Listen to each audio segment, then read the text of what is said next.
You know what's worse than struggling to fall asleep?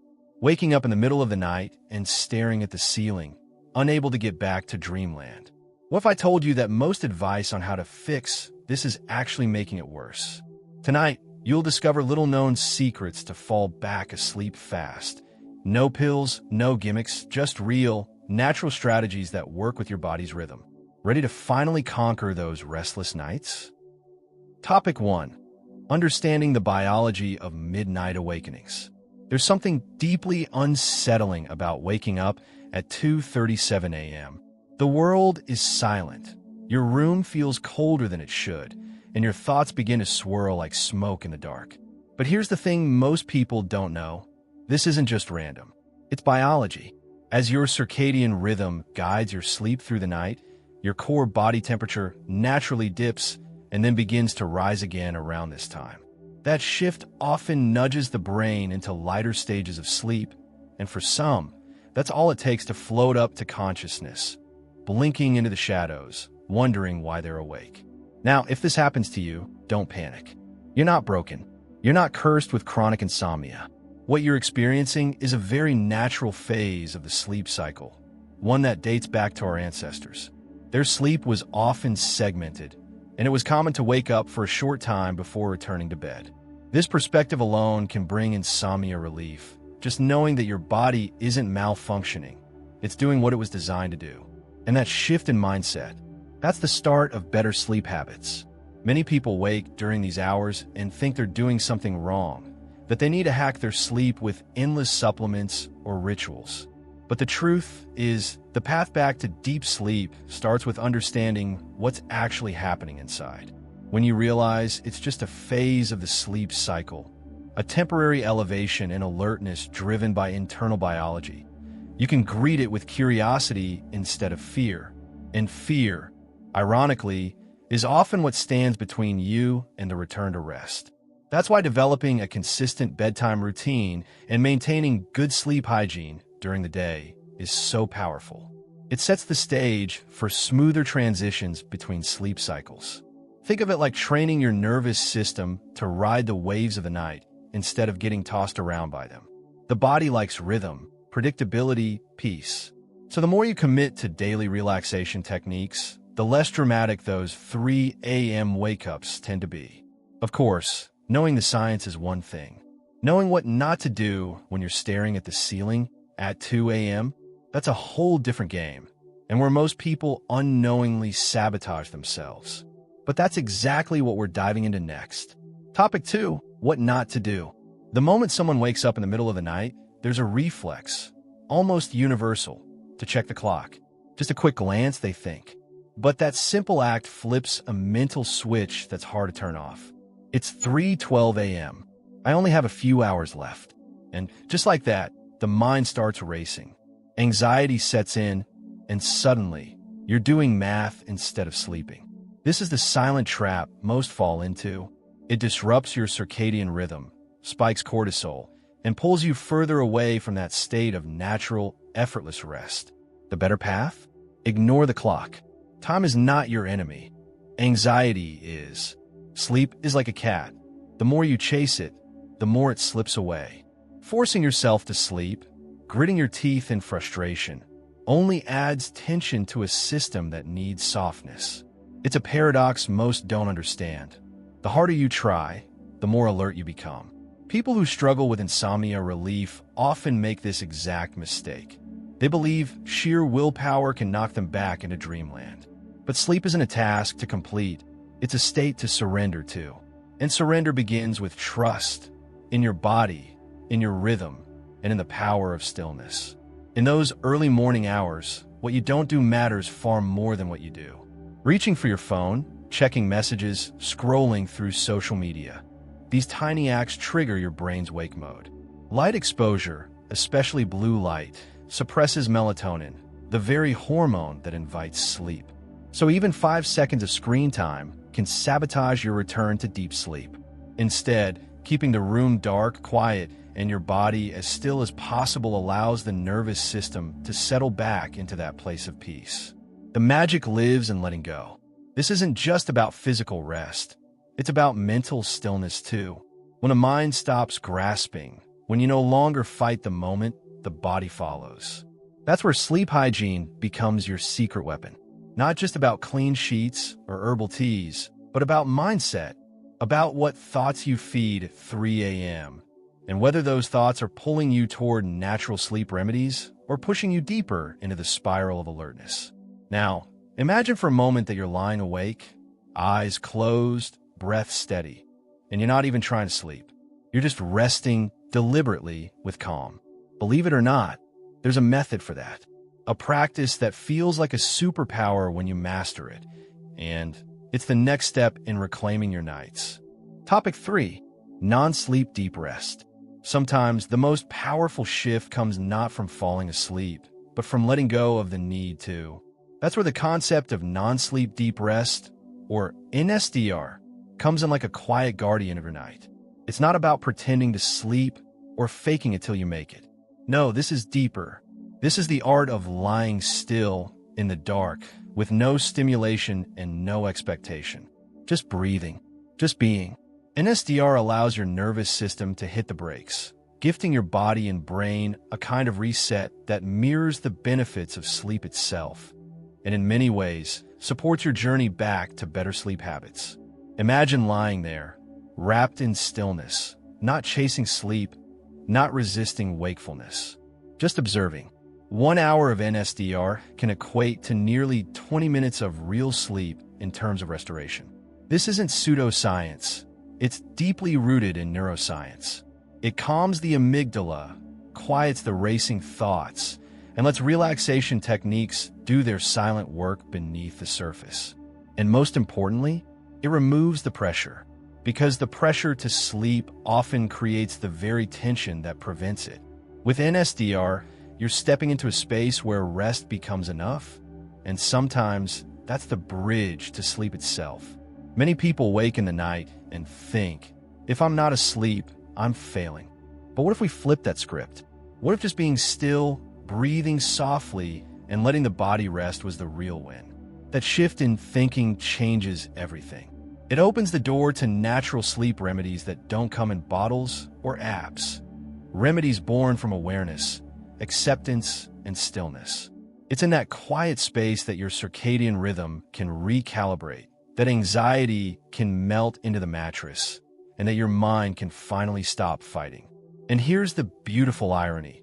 The moment you stop trying to sleep is often the moment sleep returns.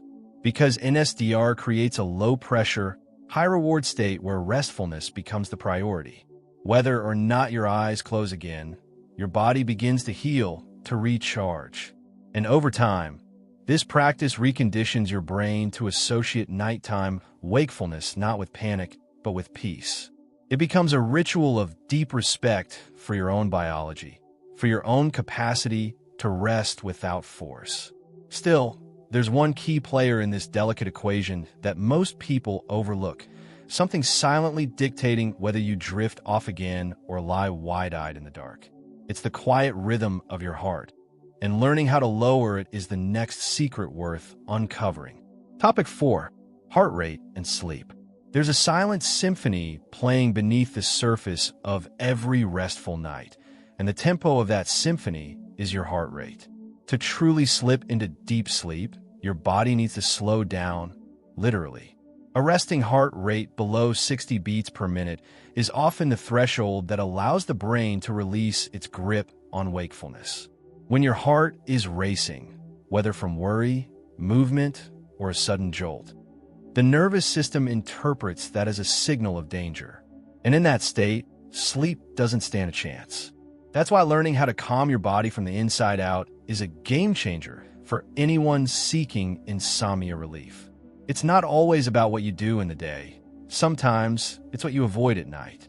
Getting out of bed to check your phone, heading to the bathroom out of boredom, or even tossing and turning restlessly can all spike your heart rate subtly, but significantly. Each movement tells your system, we're awake, we're active, get ready, and the body obliges. What follows is a cascade of micro-stimulations that break the spell of rest. That's why staying still, as much as possible, isn't just smart. It's strategic. It invites natural sleep remedies to work their quiet magic. Think of it this way. When your body is still, your heart listens. The calmness of your posture becomes a message, a cue that it's safe to drop into lower rhythms. The breath becomes slower, the muscles unclench, and in that space, relaxation techniques like slow breathing or guided sleep meditation become profoundly more effective. You're no longer fighting against your biology, you're working with it. That's how you improve sleep quality, not by adding more noise, but by removing friction. This is where sleep hygiene moves from theory to practice. It's about having your environment prepped, dim lights, cool room, minimal sound, so that your body can naturally lower its tempo when it needs to. Even your thoughts contribute. Positive mental associations with sleep, instead of frustration or failure, keep adrenaline at bay. When your internal world mirrors peace, your heart rate reflects it back. It becomes a feedback loop. Peace begets peace. But here's a situation almost everyone faces. You're lying there, and suddenly, you feel the urge to pee. Now what do? Ignore it? Get up and risk waking fully? This tiny decision holds more power than it seems, and knowing how to handle it can make or break the rest of your night. Topic 5. Bathroom tips. Let's talk about the midnight dilemma no one likes to admit. The sudden urge to get up and use the bathroom. It creeps in quietly, often just as you're about to drift back into deep sleep. And here's the thing. Getting up to pee when it's not truly urgent can sabotage everything. The moment your feet hit the floor, your heart rate climbs. Blood pressure increases. Your body thinks it's morning. And just like that, your chance of easing back into restful sleep drops. This is a classic disruptor of sleep hygiene, and it often goes unnoticed. So how do you know if it's really necessary? Tune into your body. Is it discomfort or just a habit? Many people wake out of routine rather than actual need, especially if they've conditioned themselves to associate wakefulness with bathroom trips. But breaking that association is part of building better sleep habits. If the feeling is mild, try remaining still and breathing through the urge. Often it passes, and if it doesn't, at least you've given your body a chance to settle first, instead of reacting immediately. If you do need to go, do it wisely. Keep the lights off or use a dim, red nightlight that won't interfere with melatonin production. Move slowly. Avoid checking your phone or glancing at the time. Remember, every small stimulus compounds. And above all, stay calm. This isn't a failure or a setback. It's just your body doing its job.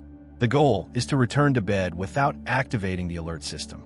Let every motion reflect your intent to return to rest, not start a new cycle of wakefulness. Hydration also plays a role here, something not enough people connect with their bedtime routine. If you're drinking large amounts of water or tea before bed, it might be time to shift that routine earlier in the evening. That's part of honoring your circadian rhythm, fueling the body while respecting its natural cycles. Drinking just enough to stay hydrated without overloading your bladder is a small but powerful adjustment that can dramatically improve sleep quality. Still, even when the body cooperates, the mind often doesn't. You return to bed, try to relax, but the wheels in your head won't stop spinning. That's when something ancient and oddly simple can come to the rescue. A breathing technique that speaks directly to your nervous system.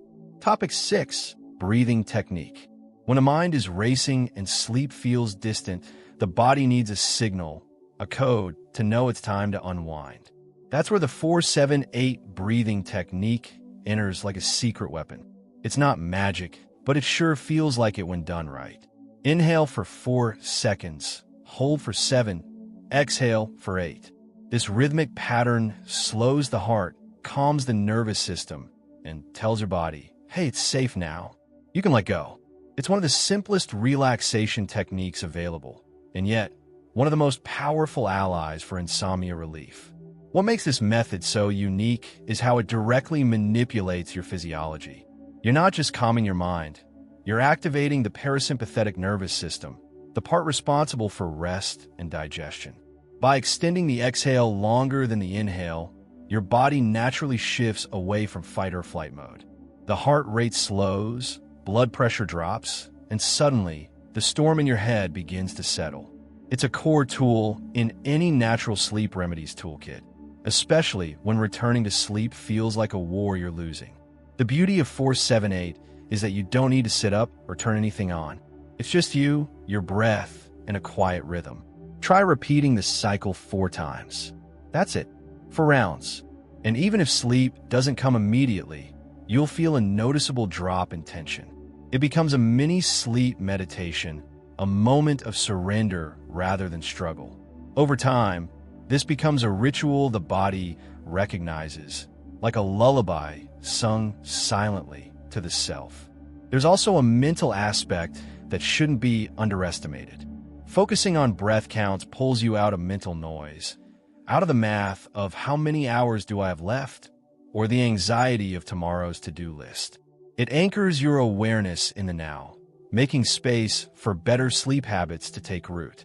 This technique is less about sleep itself and more about what sleep requires: trust, safety, and stillness. And the more you practice it, the easier it becomes to return to that place on command. Of course, this calming breath won't do much if you're breaking its effects moments later by flipping on your phone or scrolling through emails. There are nighttime habits many of us default to that quietly destroy our shot at peace, and it's time we shed light on them, even if that means embracing a little discomfort. Topic 7. Avoid these late-night habits. There's a trap that catches many in the middle of the night: the glowing screen, the harmless just checking, the innocent scroll. And yet, each of these tiny choices is a loud message to your brain: wake up, we're back online. Your phone's blue light suppresses melatonin, your natural sleep hormone, and even just a few seconds of screen time can yank you out of the relaxed state your body was inching back into. It's the sneakiest destroyer of sleep hygiene because it doesn't feel dangerous, it feels like relief. But the price is steep. And it's not just phones. Turning on overhead lights, getting up to read, or heading to the kitchen for a quick snack. All of it pulls you deeper into alertness. Your body is sensitive in the quiet hours. It's designed to stay dormant in the dark. Every decision you make at 2 a.m. is either helping or hurting your circadian rhythm. That's why even something as simple as keeping room temperature water by your bed becomes a smart strategy. It keeps you grounded, still, and out of unnecessary movement that might trigger a spike in heart rate or adrenaline. Here's where the psychology kicks in. When we wake at night, we're vulnerable. We look for comfort.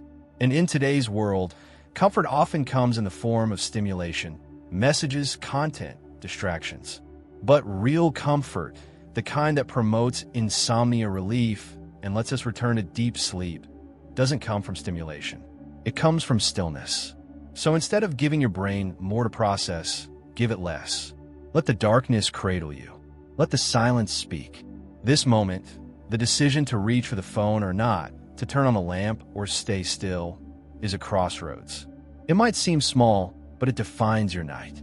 If you truly want to improve sleep quality, you have to create an environment that honors rest. That means keeping distractions at bay, simplifying your bedtime routine, and learning to sit with a little discomfort instead of reacting instantly. Your nervous system will thank you. But what if, despite all of this, sleep still doesn't come? You've done everything right. No lights, no phone, gentle breathing, and yet your mind won't let go. That's when it's time to shift perspective and embrace something most people overlook entirely. Topic 8. If you still can't sleep. There's a quiet panic that sets in when the clock keeps ticking and sleep refuses to return. You lie there, still as possible, doing everything right, and yet nothing happens. This is where most people fall into the trap of frustration, mentally spiraling into thoughts like, tomorrow's ruined, or why can't I just sleep like everyone else? But here's the truth. Your body is still resting, even if your mind is awake. This is what's known as non-sleep deep rest in SDR, and it's far more powerful than it sounds. In this state, the body enters a mode of recovery and conservation. Muscles relax, heart rate slows. The mind begins to wander into something lighter than sleep, but still healing. 1 hour of NSDR has been shown to mimic the effects of 20 minutes of sleep. Not perfect, but better than nothing. And once you realize this, the panic softens. You're not failing. You're healing in a different way. It's a hidden gem in the world of natural sleep remedies, often overlooked because it doesn't come wrapped in sleep's usual package. There's a subtle art to embracing this state. It's not about chasing sleep, but releasing the need for it. That's counterintuitive, right? But remember, sleep, like love, often arrives when you stop begging for it. Instead of clenching your mind in frustration, imagine your body as a quiet vessel floating in dark water, drifting gently, peacefully. You're not fighting, you're surrendering. This mindset alone can turn a restless night into a sacred pause for recalibration and relaxation techniques. This is also the moment where acceptance becomes your ally. Accept that you might not sleep, and that's okay. That acceptance reduces the cortisol surge that often ruins the rest of your night. It's how you turn anxiety into grace, chaos into calm. You might even find that the act of accepting wakefulness becomes its own kind of peace, one that opens the door for sleep to return on its own terms, as it often does. The body wants to sleep. You just need to get out of its way. And just like that, you're not a victim of insomnia. You're a guide, a mentor, a calm presence within yourself. Nights like these teach more than any perfect 8-hour rest ever could. And now that you've learned to dance with the dark instead of fighting it, imagine what else you could master, especially with the right guidance leading the way. Now that you've unlocked these powerful secrets to fall back asleep in the middle of the night, the real question is, will you put them into practice? What's holding you back from finally mastering your sleep and waking up refreshed every day? Drop a comment below sharing your biggest sleep challenge. Let's tackle it together. And if you found this video helpful, don't forget to hit that like button, subscribe, and ring the notification bell. There's so much more to discover on your journey to better sleep habits. Your best rest is just ahead. Let's make it happen.